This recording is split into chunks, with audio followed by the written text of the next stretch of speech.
On a freezing night, Tom Hardy spots a young homeless mother inside a dilapidated car, trying to keep her baby warm with worn-out blankets.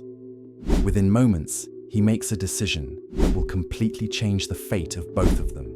Don't forget to leave a like, subscribe, and ring the bell to be notified whenever there are new stories on the channel. Tom Hardy adjusted his cap as he parked his car in a large empty courtyard in Cleveland, Ohio. The cold wind of the early evening made the facades of the old buildings look even lonelier under the dim lighting of the street lamps.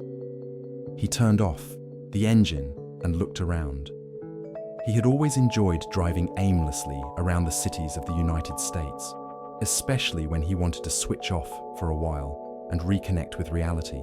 In his life as a famous actor, constantly surrounded by the spotlight, it was important to have these moments of quiet freedom. Before he even got out of the car, something caught his eye. An aged vehicle with chipped bodywork and dull paint was parked next to one of the concrete columns. The windows looked fogged up, and a hanging blanket blocked part of the view inside. Tom frowned. This was not an uncommon sight. Many people in vulnerable situations ended up turning old cars into homes, but it always moved him. He grabbed a jacket to protect himself from the freezing wind, got out of the car, and walked a few steps. Then he noticed someone moving around inside the other vehicle. The door opened, and a young woman emerged, looking around nervously. She had a tired face, deep circles under her eyes, and was holding a baby wrapped in blankets that didn't match. As soon as she noticed Tom, she stopped, as if she feared being reprimanded for being there. Tom raised one of his hands in a calm gesture of greeting. "Hi, how are you?" The woman took a deep breath and pulled the baby closer. "Oh, we're fine, thank you." He noticed the defensive tone in her voice. He didn't want to frighten her, so he took a step back, keeping some distance so that she wouldn't feel cornered. "Sorry to bother you, but I noticed that your car is full of stuff inside. Do you live here?" She ducked her head, a flush of embarrassment taking over her cheeks. It's only temporary. I have nowhere to go now." A gust of icy wind made the baby whimper, pressing its little face against its mother's lap. Tom Hardy felt his heart squeeze as he watched the scene. The fragility of both of them, the fear in the young woman's eyes. "I understand. I'm sorry. I didn't mean to be nosy. May I ask your name?" She hesitated before answering. "Leah, and this is Logan." Tom introduced himself, but didn't elaborate on his fame. He knew that, for someone in difficulty, a celebrity could arouse more anxiety than comfort. He made only a passing mention of extending his hand, but realized that Leah was too busy holding the baby to respond to his greeting. He just smiled. "It's very cold today. Your son? Does he have anything to keep warm besides these blankets? Do you need anything?" Leah bit her lower lip, looking inside the car. There were bags and clothes piled up, as well as an empty bottle that had probably been used hours ago. "We're adapted. That's what you've got." Tom's gaze fell on the baby, whose crying seemed restrained, as if he was exhausted. There was something deeply moving about the way Leah cradled him, revealing love and despair at the same time. Before he could offer direct help, Leah shook her head. "I'm sorry, but I need to put Logan to sleep." She got back into the car and closed the door, ending the conversation. Tom sat still for a few seconds, feeling a mixture of frustration and empathy. He didn't want to insist and push her further away. Then he returned to his car, but didn't start the engine immediately. He remained there, reflecting on everything he had just seen. The next day, Tom Hardy couldn't get Leah and the baby out of his mind. Returning to the same parking lot in the afternoon, he wanted to see if her car was still there. It was, but this time, the weak sun illuminated the scene better. He noticed that Leah was outside, arranging some clothes in the open trunk. He approached slowly, quietly. "Leah?" She startled a little when she heard him, but quickly pulled herself together. Her eyes were watery, perhaps from stress or a bad night's sleep. "Hi. Sorry to bother you again. I brought some Things. Tom held up a bag containing warm clothes, packages of diapers and a new blanket. He had bought it all in the morning, thinking it would be useful for Leah and the baby. She widened her eyes, recoiling slightly. No, I can't accept it. I don't know how I'm going to pay. You don't have to pay. I just want to help. There was a moment of awkward silence, but Tom realized that deep down, Leah was fighting the urge to grab that help. After all, her eyes wandered to the diapers and the thicker blanket he had brought.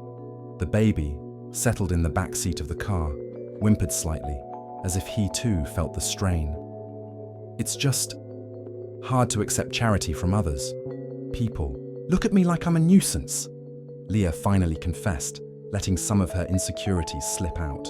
Tom tried a reassuring smile. I understand that it's difficult, but accept it as a gesture of goodwill, not a handout. It's just something I can do, and I want to do it. Please. She blinked several times, holding back tears. Then she took the bag from his hands, pressing it against her body as if it were a shield. She mumbled an almost inaudible, "Thank you." Tom noticed that she was shivering, whether from cold or emotion. He decided to keep the conversation light so as not to pressure her. Do you work around here? I used to, she corrected bitterly. It was in a cafe, but I was fired 2 weeks ago. Now I do odd jobs when something comes up. I take shopping trolleys, clean windows in some establishments. It's not much, but any change helps. Tom felt a tightness in his chest. And Logan? Does he have someone to stay with him while you work? No, it's always me.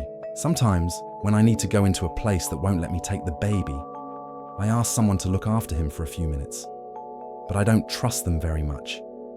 That's why opportunities for work hardly ever come up. He shook his head, aware of the size of the difficulty. He swallowed and tried another step. I can take you somewhere. Maybe a better shelter than this car. Would you like that? Leah thought for a few seconds. She looked at the baby who was now asleep in the back seat and let out a sad sigh. I don't know. The shelters are almost always full. I've tried, but we can try together. I know some people in town. We can go and see if you can find a safe place to stay, something temporary, and maybe get something more stable. She closed the car door carefully so as not to wake Logan. She seemed to be fighting an internal battle between pride and necessity. Finally, she said, All right, but I can't guarantee anything, okay? Tom smiled and nodded.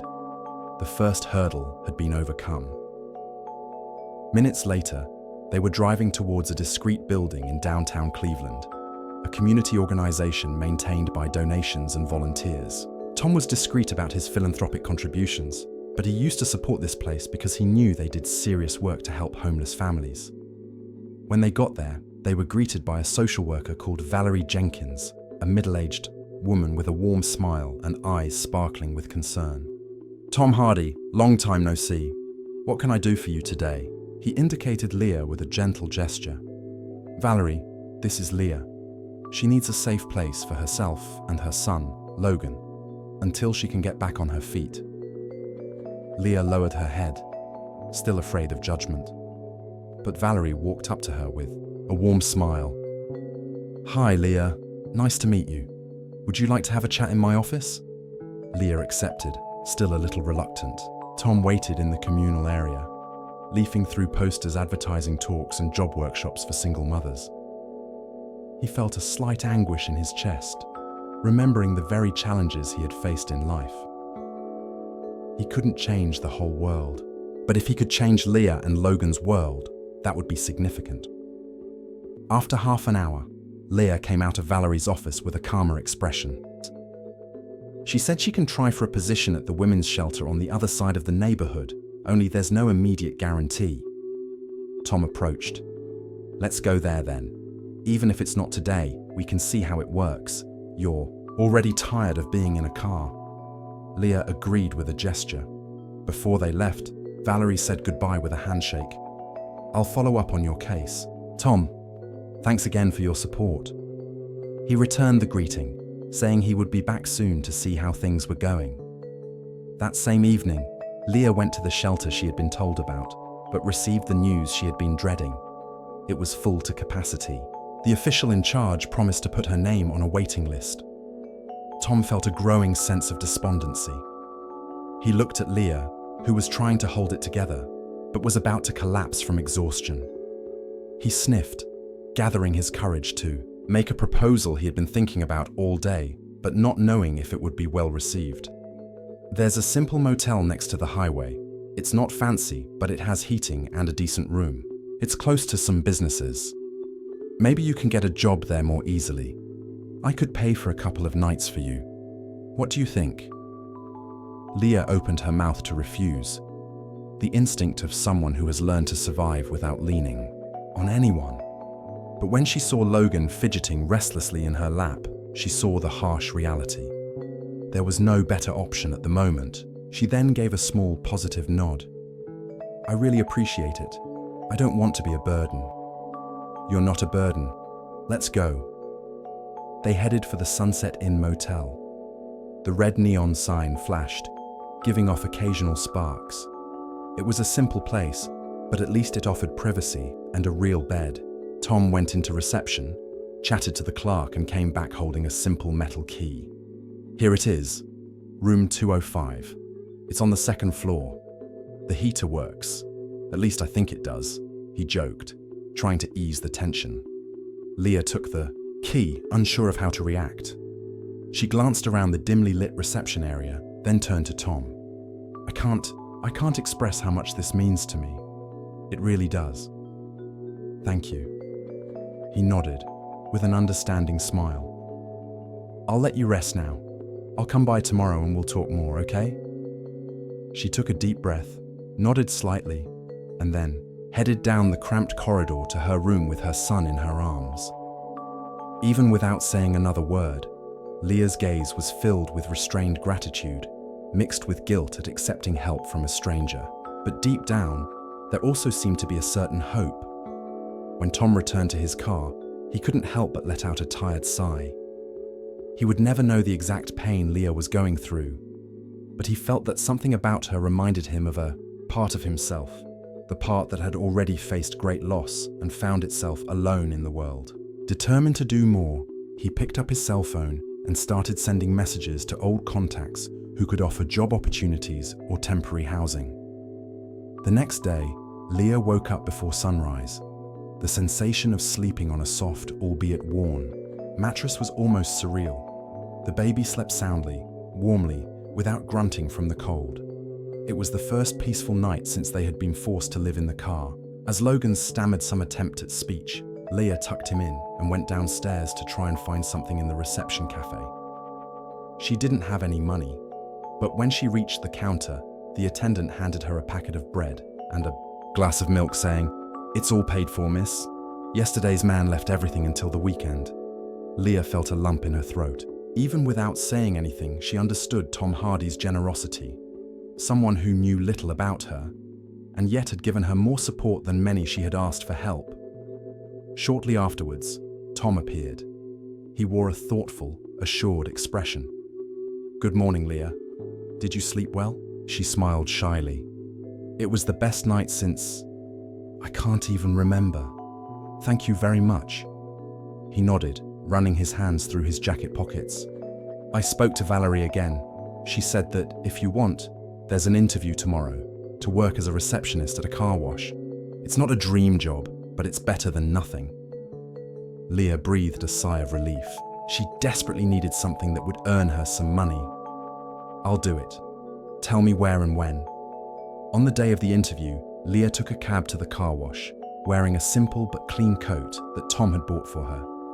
There was a young man with short hair, a little older than her, called David Brooks, who was responsible for hiring new staff. The conversation began tense. "So, your name is Leah. Do you have experience as a receptionist?" "I used to work in a cafe, serving customers at the counter. I guess that counts for something, doesn't it?"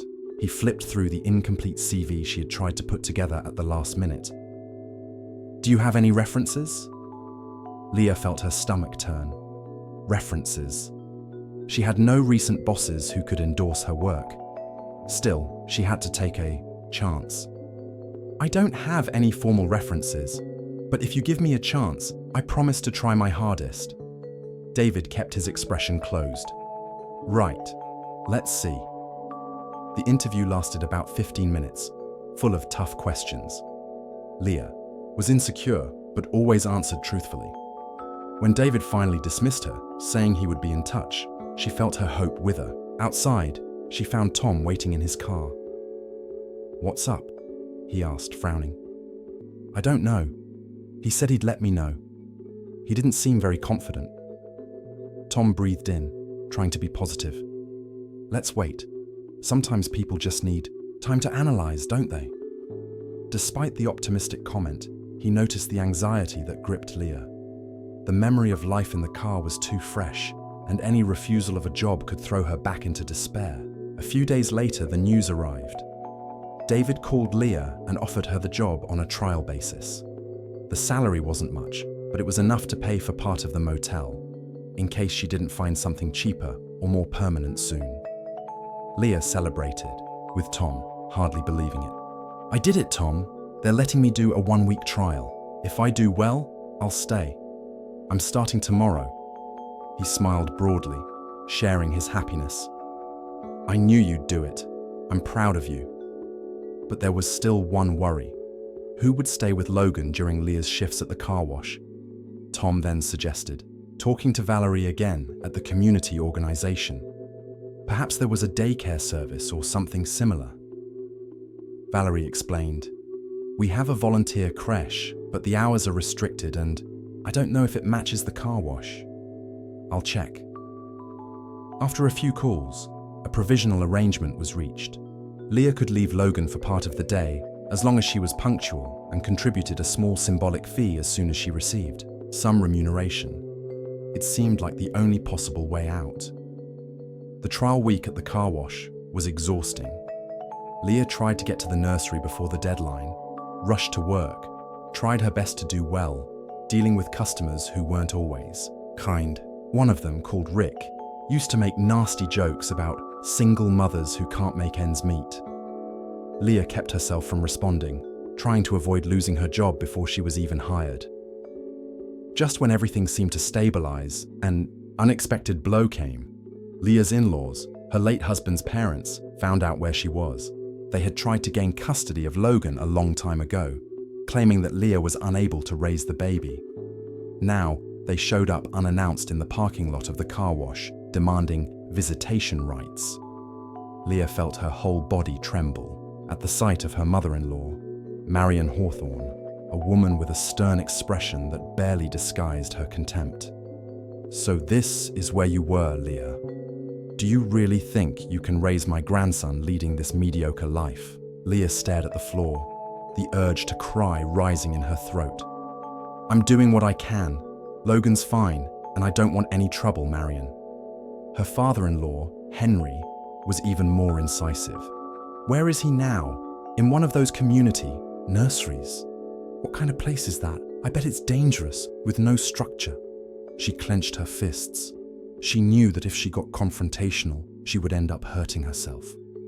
She tried to stay calm. "Henry, I work hard. I'm making ends meet, and I have the support of people who care. I don't need you interfering like this." "People who care?" Marion laughed mockingly. "Who? A celebrity who has no idea what real life is like. Please, Leah, think of my grandson's sake. You've already made too many mistakes." Leah felt tears forming, but resisted letting them fall. She wanted to shout that Tom knew very well what real life was, and that without him, she might be out on the street with Logan. Instead, she let out an angry whisper. "Go away. I'll talk to you later." The in-laws walked away, but made it clear that they would continue to hang around. Leah, distraught, hid in the bathroom of the car wash, washing her face to hold back the tears. She had to do her job. However, she didn't notice that David, the foreman, had seen part of the argument. That same day, when Leah was about to leave, David called her into his office. "Your in-laws, right? You're going through a difficult time, aren't you?" She confirmed with a slight nod, her face red with embarrassment. "They believe I'm incapable of raising Logan. They've done everything to take custody of him. I ran away to another state once, but they found me." David watched her in silence for a moment, then snorted. "Look, Leah, I'm not going to lie. This isn't my problem or the company's problem, but I can see that you're a hard worker. You've done a good job this week. I can't promise you a high salary, but if you keep up this pace, you'll have a permanent position here." It was the first time that someone with professional authority had validated Leah's efforts since she had come to Cleveland. Those few words had a huge impact, and she couldn't hold back a small smile of relief. "Thank you, David. Really." When she told Tom that she was going to be hired, he almost hugged her with happiness. They were in the motel lobby, and Leah was speaking with a mixture of relief and excitement. "It's not much, but it's mine. And if all goes well, in a few months, I'll be able to find a little place to live and get out of here." "I'm very happy for you, Leah. Is there anything I can do to help you with your in-laws? They could complicate your life." She shook her head, still wary. "They're insistent. I think they're going to try for custody again. All I need is a lawyer." Tom rested his hand on his chin thoughtfully. "Valerie can refer you to a free legal advice service. I also know a friend who works with family cases. If you need me, I can put you in touch." The mere thought of facing a courtroom terrified Leah, but she knew she couldn't ignore her in-law's threat. She nodded, swallowing dryly. "If there's no other way, I'll face it. I just want some peace." In the weeks that followed, Leah deepened her bond with Valerie, who managed to refer her to a volunteer lawyer called Janice Carmichael. Meanwhile, Tom continued to provide moral support, but without invading Leah's privacy too much. He could see that she was still a little embarrassed about depending on him so much. The problem was that Marion and Henry didn't back down.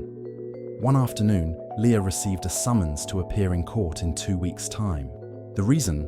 The Hawthorne family was asking for permanent custody of Logan, claiming inappropriate conditions and financial instability on the part of the mother. When Tom found out, he decided to act.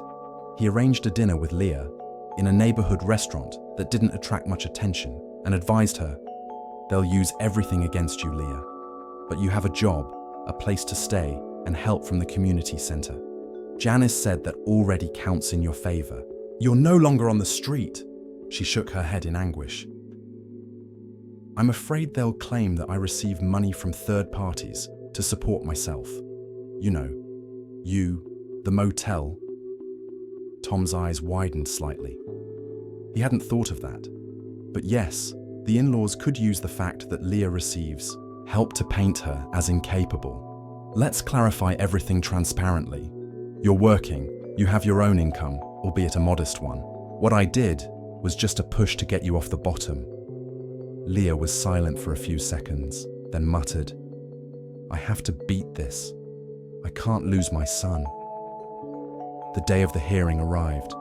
Leah's heart was pounding. She was wearing the best clothes she had managed to buy after receiving her first paycheck.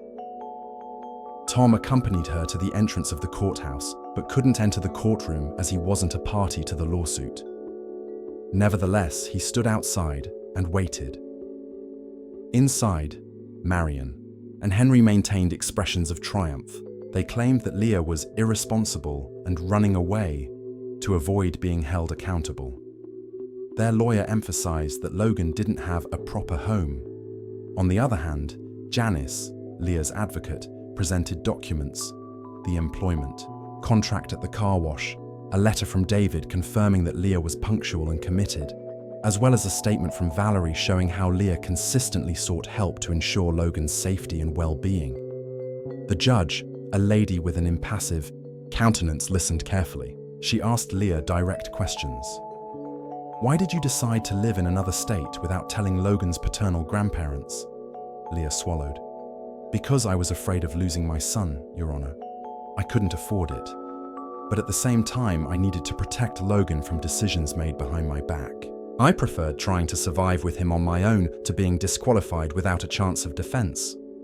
The in-laws shook their heads in disapproval. Then the judge looked at Marion and Henry. "You state that you are concerned for your grandson's welfare. But his mother, even with her difficulties, has a steady job, right? Marian tried to retort, but the judge continued. As far as I can see here, there is no abandonment or neglect. Ms. Leah sought shelter and a way to support herself. There is evidence of that. The assistant judge sniffled, and then there was a recess for a few minutes. The verdict would be out soon. Leah sat on a bench in the corridor, her heart racing. Janice tried to comfort her, saying that, from the evaluation, there was a chance of keeping the guardianship, but Leah knew that anything could happen. When the session resumed, the judge issued her final opinion. She denied the grandparents' request for permanent custody, ordering Leah to maintain a permanent residence and participate in a family support program to ensure good conditions for Logan. She also established that Marian and Henry would have the right to supervised visits. It wasn't a perfect scenario, but at least Leah wouldn't lose her son. Tears streamed down Leah's face. This was a tremendous victory. Janice smiled with satisfaction. As they left the room, Marian passed by furiously, whispering to Leah, "We're not giving up. You'll see." Leah shivered, but refused to answer. She preferred to focus on what she had just achieved. She found Tom in the corridor and, without holding back, hugged him tightly. "I haven't lost my guard, Tom. I managed to keep my son." He returned the hug, feeling emotional too. "You fought. You deserve it." The next few weeks were almost life-changing. Leah continued to work, saving part of her salary, and managed to find a small studio to rent on the outskirts of Cleveland, near the community nursery. Simple though it was, it meant a home. Goodbye, cramped motel room. Tom Hardy was still there, supporting her in every decision. They became friends, sharing conversations and experiences. Leah gradually put that look of shame behind her and assumed a confident posture. Logan grew up healthy and curious, far from the cold streets. One evening, while they were having dinner in their modest new apartment, Leah smiled at Tom with sincerity in her eyes. "I'll never be able to repay you enough for what you've done for me and Logan." Tom took a sip of water and shook his head. "You don't owe me anything. Seeing you get back on your feet, fighting for your rights, is already a great reward. What we need now is to make sure that everything stays all right." Leah nodded, then looked at her son playing on the carpet with a teddy bear. She mentally thanked him for being there, under a roof she could call her own, however small. She remembered when she used to sleep in the car, fearing being kicked out of parking lots and not knowing what she would feed Logan the next day. She felt a tightness mixed with gratitude. She had overcome a lot in a short space of time, thanks to a stranger who had been willing to reach out when everyone else had ignored her. The months passed. Leah grew professionally, becoming a kind of supervisor at the car wash. David recognized her efforts and offered her a small raise. She now planned to study at night to look for new job opportunities in the future. Marian and Henry kept their distance, respecting the court agreement, although they still tried to pin her down on a few visits to Logan. But Leah, supported by her lawyer and the minimal financial security she had gained, faced the situation without getting too upset. Tom remained a close friend, but not a suffocating one. He helped her solve specific problems, visited Logan occasionally, and was proud of the young mother's every achievement. He himself was inspired by her determination, remembering the battles she had fought in the past and how solidarity had been fundamental in getting her to where she was. One afternoon, Leah said goodbye to Tom on the doorstep of their new apartment building. "I hope one day to do for someone what you did for me. I really do. I want to be able to reach out to anyone who needs it, the way you reached out to me." Tom smiled, his gaze full of tenderness and respect. "You'll do it, Leah. I'm sure you will.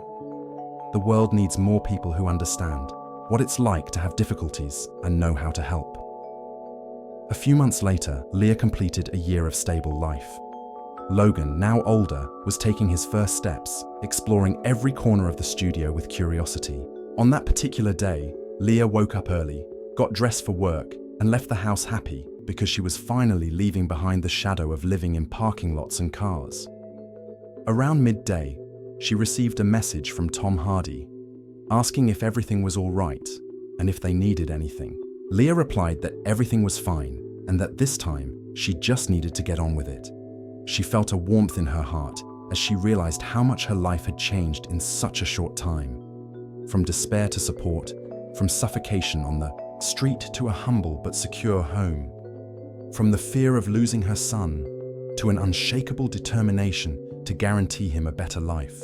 The main lesson that Leah carried with her, and that Tom also reinforced, was that acts of empathy and compassion can truly transform destinies. She had learned to value every gesture of solidarity, but she had also discovered within herself a strength she hadn't imagined she had. Fate was no longer just in the hands of luck. She was building her own path, surrounded by people who believed in second chances and new beginnings. Leah and Logan's story teaches us that helping someone may seem like a simple gesture, but for those who receive it, it can mean the complete change of an existence. Just as Tom Hardy was able to see in Leah's pain the opportunity to sow hope, all of us, in our own way, can make a difference to the lives of those in need. We can choose the path of judgment and indifference, or we can opt for welcome and empathy. The right decision, although not always easy, is usually the one that makes the world a slightly more humane place. A place where someone sleeping in a car today can wake up tomorrow with renewed faith in a life full of possibilities.